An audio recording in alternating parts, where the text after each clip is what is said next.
Hello నమస్తే. తెలంగాణలో SIT phone tapping అంశానికి సంబంధించి విచారణ చేస్తోంది. ఈ విచారణ సందర్భంగా ఇప్పటికే అనేక మందిని విచారణ చేశారు. మాజీ మంత్రి హరీష్ రావు విచారణ జరిగింది. ఈరోజు BRS party working president KTR విచారణ జరుగుతుంది. ఈ విచారణ జరుగుతున్న సందర్భంగా ఒక లాజిక్ని BRS party working president KTR చెప్తున్నారు. కేటీఆర్ చెప్తున్న లాజిక్ విన్న తరువాత నిజమే కదా అనిపిస్తోంది. ఈ లాజిక్కి సిట్ అధికారులు ప్రభుత్వం ఆన్సర్ చేయాలి కదా అనిపిస్తోంది. ఏంటి ఆ లాజిక్? జనరల్గా ప్రభుత్వాలు ఫోన్ ట్యాపింగ్ చేస్తూ ఉండడం అనేది బీఆర్ఎస్ పార్టీ అధికారంలోకి వచ్చిన తర్వాత మాత్రమే జరిగింది కాదు. బీఆర్ఎస్ పార్టీ అధికారంలోకి దిగిపోయిన తర్వాత ఆగింది కాదు. స్వాతంత్రం వచ్చిన తర్వాత నుంచి ఆ మాటకొస్తే బ్రిటిష్ సమయంలో ఉన్న ఫోన్ ట్యాపింగ్కి సంబంధించిన చట్టాలు ఇప్పటికే అమలవుతున్నాయి. ఫోన్ ట్యాపింగ్ అనేది ప్రభుత్వాలు చేస్తూ ఉంటాయి. సరే, ఇది ఎవరి కోసం చేస్తుంటాయి? ప్రభుత్వాన్ని కూల్చే కుట్రలు ఏమైనా జరుగుతున్నప్పుడు, లేకపోతే మావోయిస్ట్ లాంటి ఎక్స్ట్రీమిస్ట్ ఆర్గనైజేషన్స్ వాళ్ళకి సంబంధించిన యాక్టివిటీని తెలుసుకోవడం కోసం ఫోన్ ట్యాపింగ్లు జరుగుతూ ఉంటాయి.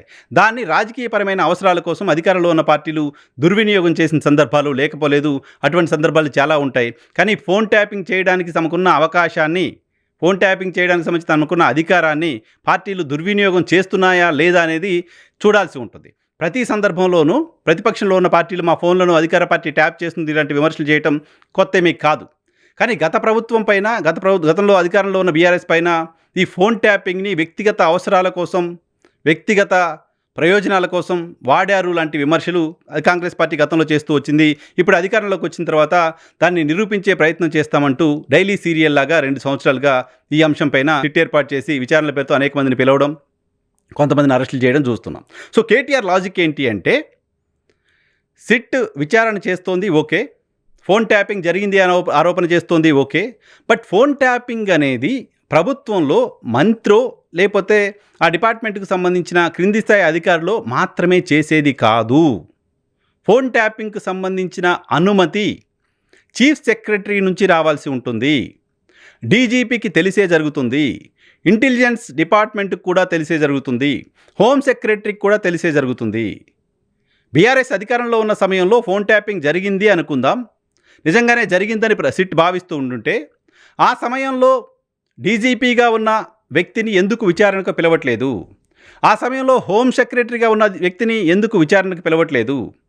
ఫోన్ ట్యాపింగ్కి సంబంధించిన అనుమతి, ఫోన్ ట్యాపింగ్కి సంబంధించిన సమాచారాన్ని చీఫ్ సెక్రటరీకి ఖచ్చితంగా ఇవ్వాల్సి ఉంటుంది. ఆ సమయంలో చీఫ్ సెక్రటరీగా పనిచేసిన వ్యక్తికి ఎందుకు నోటీసులు ఇవ్వట్లేదు? ఎందుకు వాళ్ళని పిలవట్లేదు?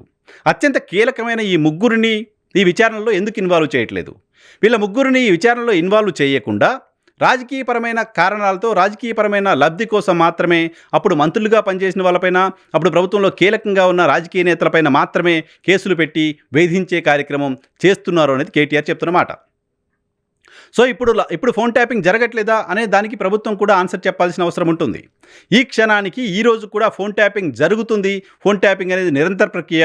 ప్రభుత్వంలో ఉన్న వాళ్ళు నిరంతరం దాన్ని చేస్తూనే ఉంటారు. అయితే అది తమ అవసరాల కోసం కాకుండా ప్రభుత్వానికి సంబంధించిన అవసరాల కోసం, ఇంటెలిజెన్స్ శాంతి భద్రతల కోసం, ప్రభుత్వాన్ని కాపాడుకునే ప్రయత్నం కోసం చేస్తూ ఉంటారు అనేది జనరల్గా వినిపించే మాట. అలా కాకుండా ఇప్పుడు ఏం చేస్తున్నారు? ఇప్పుడు ఫోన్ ట్యాపింగ్ జరగట్లేదా, ఇప్పుడు మేము ఫోన్ ట్యాపింగ్ చేయట్లేదనే మాట ప్రభుత్వం ఏమైనా చెప్పగలుగుతుందా? ప్రస్తుత డీజీపీగా ఉన్న వ్యక్తి గతంలో ఇంటెలిజెన్స్ చీఫ్గా పనిచేశారు. ఆయన ఇంటెలిజెన్స్ చీఫ్గా ఉన్న సమయంలో ప్రస్తుత ముఖ్యమంత్రి రేవంత్ రెడ్డి ఓటుకు నోటు అంశానికి సంబంధించి అరెస్ట్ అయ్యారు. ఆయన రెడ్ హ్యాండెడ్గా అప్పుడు పట్టుకోబడ్డారు. ఆ సమయంలో ఇంటెలిజెన్స్ చీఫ్గా ఉన్న శివధర్ రెడ్డి ప్రస్తుతం డీజీపీగా ఉన్నారు. సో అప్పుడు ఫోన్ ట్యాపింగ్లు ఏమీ చేయకుండా వ్యవహారం ఎలా తెలిసింది? అప్పుడు ప్రభుత్వాన్ని కూలగొట్టే కుట్ర జరిగిందనే విషయం ఏ రకంగా బయటపడింది? సో అప్పుడు కూడా ట్యాపింగ్ జరిగింది కాబట్టి ఇప్పుడు డీజీపీకి కూడా దానిలో బాధ్యత ఉంటుందా? ఆయన కూడా పిలిచి విచారణ చేయాల్సిన అవసరం ఉంటుందా? హోమ్ సెక్రటరీకి ఎందుకు బాధ్యత లేకుండా పోయి ఉంటుంది? వీటన్నిటినీ ఎండార్స్ చేయాల్సిన అవసరం ఉంటుంది సిట్. వీటన్నిటికీ ఆన్సర్ చెప్పాల్సిన అవసరం ఉంటుంది ప్రభుత్వం.